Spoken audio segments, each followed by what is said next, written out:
So speaking of strength, I mean, you've done so much in your life. I'm so glad that you've written a memoir because there's so much to tell. It is remarkable.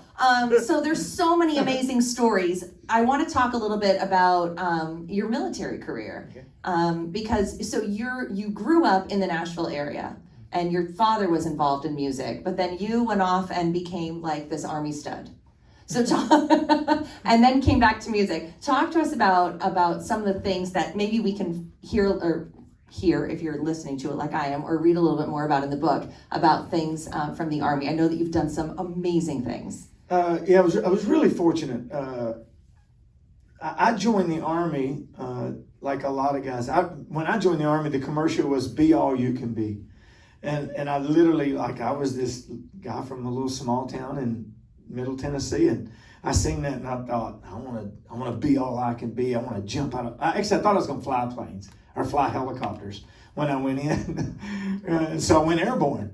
And I was going through the processing, and they're like, "You're going airborne." I'm like, "Yeah, I'm going to fly helicopters eventually. Maybe planes at first, whatever, but I'm going to fly helicopters." And like, "No, you're going airborne." I'm like, "Yep, I'm going airborne." Went through the physical, the whole bit. Yeah. And I even got to a part of the physical where you have to take your hands like this, and the doctor requires you to turn them in, and they want you to get them all the way down. And I couldn't get mine all the way down. I'll never forget this. And the nurse said, she put an X on the thing, and I was not going to be able to go to airborne school. And I thought, you mean I can't fly a helicopter because I can't? And this is my head. I was thinking this.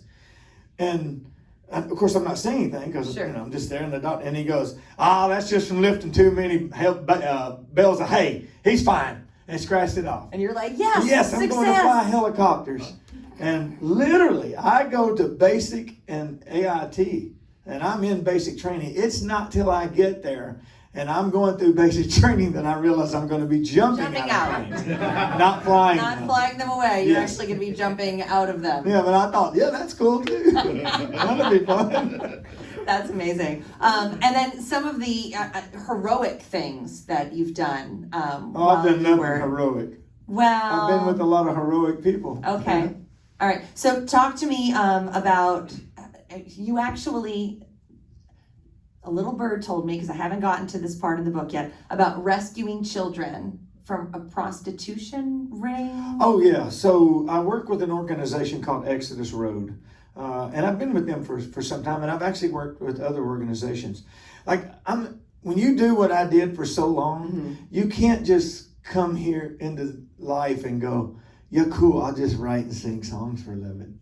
Yeah, I can't do that. Even today, and I've been doing this for 20 plus years, and I still have to go do things like that. So that's why I did this. And I went over to Thailand and assisted in putting together a team of operatives, people that used to work in the military. Some I knew, some I didn't, some I met through other people, but most of the guys I'd worked with at some point or another, a lot of those guys got out, a lot of them retired, a lot of them are contractors.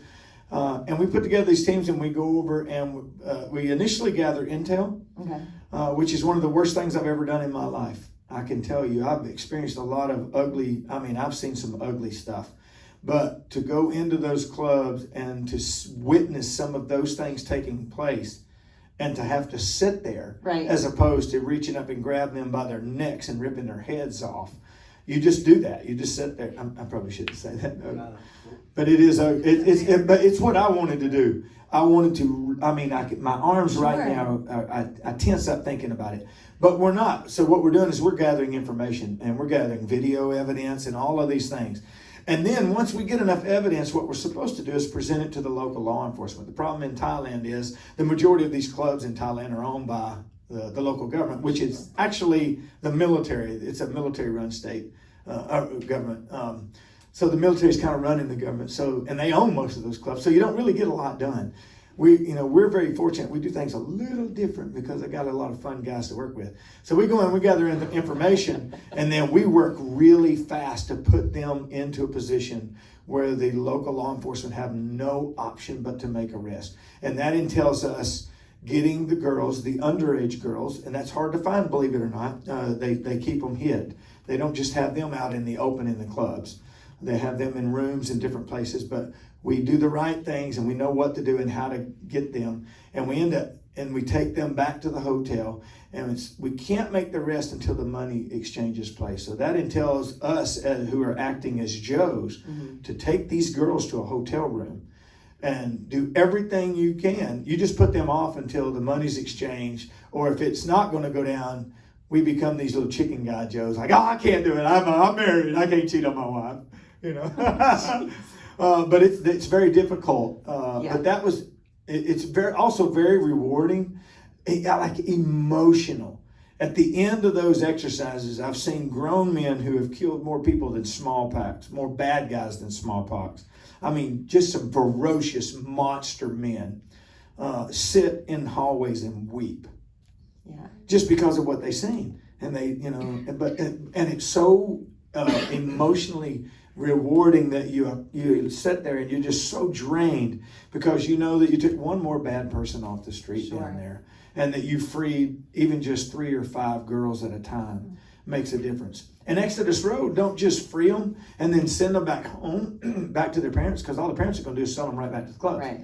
As they take them and they work with other nonprofits and help them to establish a skill set and a life. So it's really a cool organization to be a part of. That's amazing. It's fun. That's amazing. So I know you also work a lot with the USO. Talk to me about a mission in Baghdad. So in Baghdad, I had to set that up just a little. Prior to getting into the music business, I was in the Army, obviously. And while in the Army, in 1989, I made a jump into Panama, and this is in the book. I jumped into the Costa Rican Panamanian border. We were pushing rebels south. And the day we did that, our time on target to do that was the same time that the 82nd Airborne Division jumped back into Fort Bragg, and the news is saying Operation Just Cause is over. Noriega's been, cornered. He wasn't, at this point, still had not given up, but he was in the, if you remember, he was in the Catholic Church hiding. But everybody thought everything was over. We were jumping in. We were still pushing rebels south. And I did that with a special forces group and some agency operatives, CIA people. Well, fast forward, I end up, doing some various things with special forces throughout my career. In support. I was a fire support guy, which means I directed any indirect fire assets. And that means any bullet that was fired from a weapon that you weren't physically holding in your hand, somebody had to be out there to tell you where to put that bullet. That's what I did. So I got to go with all these special units and be that guy for them, which was really cool, a lot of fun. We end up in Iraq. I know it's a lot to get here. We end up in Iraq, and I'm doing a USO show. And just prior to this show, a year prior, I ran into a lady who knew me. And she knew more about me than she should. I'm Craig Morgan. I'm over there doing a USO show, and she approaches me as Sergeant Greer. And we got to talking, and I realized, after some conversation, that she was actually a very young operative who was part of that operation I had done in 1989. Wow. Very cool, very cool. Wow. So full circle, and then she says, hey, we may call up on you at some various time. I'm like, cool.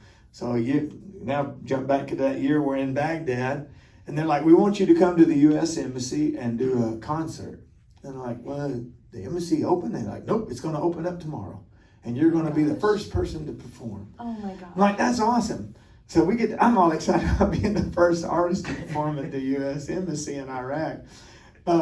Unbeknownst to me at that moment, though, it wasn't until later on, before we did the show, I found out we were really just a cover, a front. We were doing a show because they wanted anyone that's seen this to see a lot of people coming to see this country singer from the United States there. What was really happening was they were bringing in the new government, and they were having these secret meetings in the embassy with the new government from Iraq. Wow. And the agency was part of assisting in that.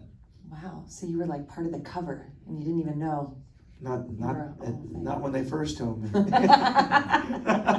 That's pretty cool. So, all right. So you mentioned that your real last name is Greer. Yep. And I understand that Garth Brooks had something to do with you being known as Craig Morgan. Yeah, he told me early on, and I just to clarify and to be completely transparent, Garth and I are not best friends or nothing. We're not buddies.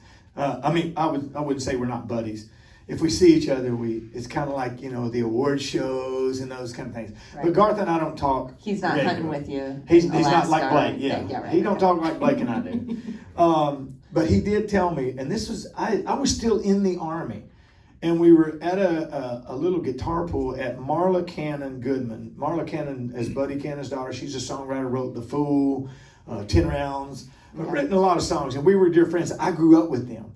And she says, hey, can you come in next week? We're doing a little writer's thing at the house. And I was thinking at this point about leaving the Army. So I go, I come in on the weekend, and, again, I'm active Army. And we're sitting around playing these songs, and Marla would say, hey, Greg, play that song you wrote about such and such. And I'd play it, and I was like a really shitty player, too.